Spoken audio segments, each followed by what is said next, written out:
उत्तर प्रदेश के उनसे पूछना चाह रहे हैं जो अपने आप को महाराज बोलते हैं, ये क्या हो रहा है? तीनों मारने वाले गोडसे की नाजायज औलाद है, क्योंकि गोडसे ने भी गांधी को मारा था गोली से, तो ये गोडसे के जानशीन है। और मुझे कहने की इजाजत दीजिए कि ये गोडसे के लुत्फे से पैदा हुए, ये पूरे के पूरे गोडसे के लुत्फे से पैदा हुए।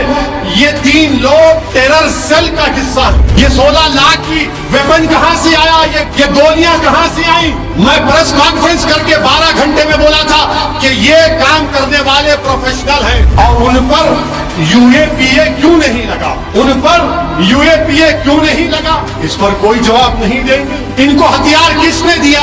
8-8 लाख की वेपन किसने दिया? आप खुद कह रहे हैं ना, ये तो चिंदी चोर जो बोलते हैं हम लोग। इनके पास घर में इनके छत नहीं है, 8 लाख का वेपन कौन दिया? बोलो, नहीं बोलेंगे। अगर कोई ये समझ रहा है कि ये सिर्फ ऐसा ही करे, नहीं, याद रखो और लोगों को मारेंगे। हो सकता है फिर से कोशिश करेंगे मुझे मारने की, हो सकता है कि फिर से कोशिश करें, मगर मुझे परवाह नहीं है। जब तक अल्लाह जिंदा रखेगा, आप और हम जिंदा रहेंगे। सिर्फ यही है कि जब तक अल्लाह जिंदा रखे, अल्लाह ईमान को सलामत रखे। वतन अजीज में हम देख रहे हैं कि जो लोग जंजीरों में हैं उनको गोली मार दी जा रही,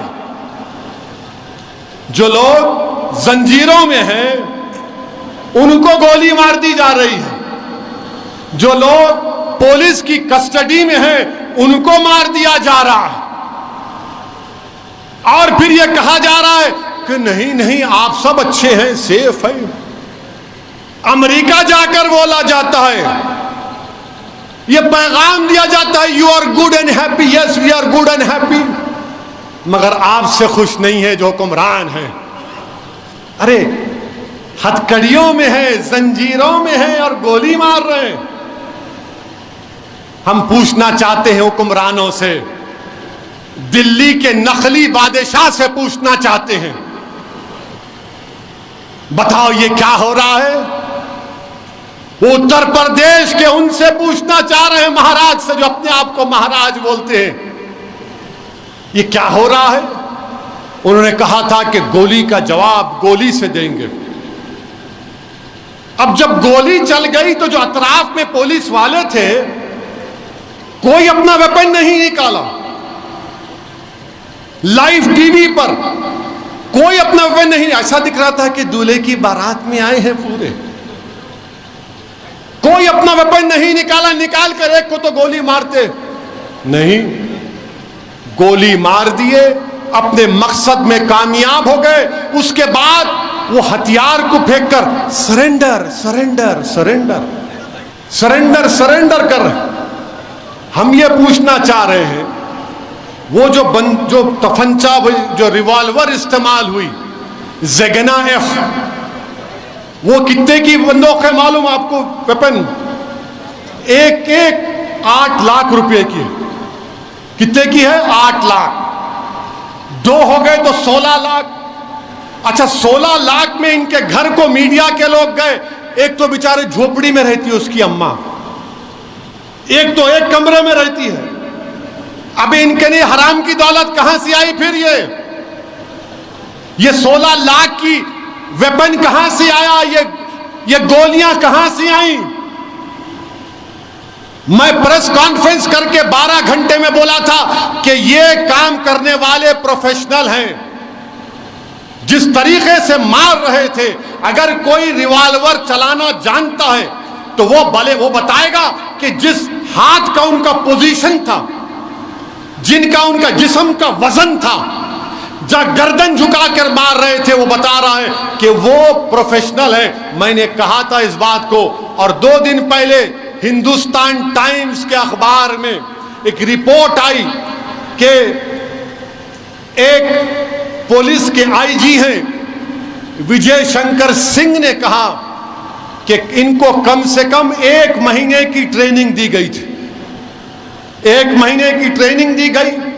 उसी रिपोर्ट में कहा गया कि एटीएस के ऑफिसर ने कहा कि इन्होंने इन दोनों को मारने से पहले कम से कम 500 राउंड की ट्रेनिंग लिए। और एक भारत का एक मशहूर शूटर है, माने जो कंपटीशन में जाता है, अजय विक नाम है, उसने कहा कि जिस तरीके से एक हाथ से मारते हैं, एक हाथ से वही मार सकता जो बड़ा प्रोफेशनल होता है, वरना 2 हाथ से मारते हैं। ये एक हाथ से मारे, ये अजय विक कह रहा है। तो इससे मालूम हुआ कि इनको प्रैक्टिस दी गई। इससे मालूम हुआ कि तीनों मारने वाले गोडसे की नाजायज औलाद हैं, क्योंकि गोडसे ने भी गांधी को मारा था गोली से। तो ये गोडसे के जानशीन हैं। और मुझे कहने की इजाजत दीजिए कि ये गोडसे के लुत्फे से पैदा हुए हैं। ये पूरे के पूरे गोडसे के लुत्फे से पैदा हुए। ये तीन लोग टेरर सेल का हिस्सा है। मैं आपको बता रहा हूं, मुझे शक है कि हमारे मुल्क में ऐसे लोग हैं, कितने हैं नहीं मालूम, जिनको ट्रेनिंग दी गई है, जिनको हथियार दिया गया है और जिनको कहा गया कि बेटे गोडसे का ख्वाब पूरा करना है तुमको। जब मुझ पर गोली चलाई गई, इसी तरह के जेएसआर के नारे लगा रहे थे, 6 फीट से गोली चला रहे थे। वीडियो देखो आप, उनका हाथ ऐसी है, हाथ और उनका कलाई एक ही है। नारे लगा रहे थे। तो अल्लाह का करम था कि अल्लाह ने मुझे बचा दिया, मुझे और यामीन खां को। ये अल्लाह का करम है कि अल्लाह ने साबिका मेयर माजिद के दिल में अल्लाह ने उस वक्त वो बहादुरी डाली, वो कूद कर उनके तरफ भागा। तो जब मुझ पर गोली चलाई गई तो उन जालिमों से पूछा गया तुमने क्यों चलाई? तो बोले हम असदुद्दीन ओवैसी को मार के मशहूर होना चाहते थे। उनके घर वालों को भी पूछे, बोले उन्हें आता ही नहीं था, गंजटी था, उन्हें मिलता ही नहीं था। यहां पर भी ऐसी है, हाँ आता ही नहीं था, देखो ऐसा है। और वो लोग भी बोल रहे हम मशहूर होना चाहते थे। ये मशहूर होना नहीं है, ये एक बाज़ाब्ता ग्रुप है जिसको हम टेरर सेल कहते हैं। ये टेरर सेल है जिन्होंने गोली मारी उन 2 लोगों को, जिनको कोर्ट ने सजा भी दी थी, जो पुलिस की कस्टडी में थे। मारने वाले टेररिस्ट हैं और टेरर सेल का मॉड्यूल है। और अगर कोई ये समझ रहा है कि ये सिर्फ ऐसा ही करे, नहीं, याद रखो और लोगों को मारेंगे। हो सकता फिर से कोशिश करेंगे मुझे मारने की, हो सकता है कि फिर से कोशिश करें, मगर मुझे परवाह नहीं है। जब तक अल्लाह जिंदा रखेगा आप और हम जिंदा रहेंगे। सिर्फ यही है कि जब तक अल्लाह जिंदा रखे, अल्लाह ईमान को सलामत रखे, अल्लाह गाजी बनकर रखा है हमको, और शहीदों की मौत दे ताकि हशर के मैदान में अपनी मां को शर्मिंदा ना होने दूं, अपने बाप को शर्मिंदा ना होने दूं। मगर यहां पर देखो, आप मशहूर होना चाहते थे मेरे भाई। 1 महीने की ट्रेनिंग ली गई, 500 गोलियां चलाई गई, और फिर तब जाकर इन्होंने वो ऑपरेशन को अंजाम दिया। अब हम पूछना चाह रहे बरसरे इख्तिदार जमात के, हमारे मुल्क के प्रधान सेवक से, उत्तर प्रदेश के वजीर आला से, ये कैसा हुआ? और उन पर यूएपीए क्यों नहीं लगा? उन पर यूएपीए क्यों नहीं लगा? इस पर कोई जवाब नहीं देंगे। इनको हथियार किसने दिया? 8-8 लाख की वेपन किसने दिया? आप खुद कह रहे हैं ना, ये तो चिंदी चोर जो बोलते हम लोग। इनके पास घर में इनके छत नहीं है, 8 लाख का वेपन कौन दिया? बोलो, नहीं बोलेंगे।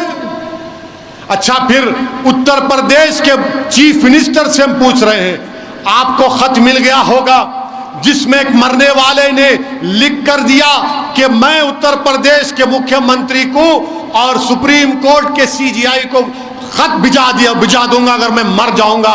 तो कौन वो आदमी है जो मेरी मौत का सबब बना? आप बताओ। खत तो आपको पहुंच गया होगा, कौन लिया ये जान इन लोगों की? कौन लिया इनकी जान? बताओ। ये टेररिस्ट हैं, याद रखो आप। ये रेडिकलाइज हो चुके हैं, ये गोडसे के नक्शे कदम पर चल रहे हैं। अरे हुकूमत करने वालों, रोको इन लोगों को।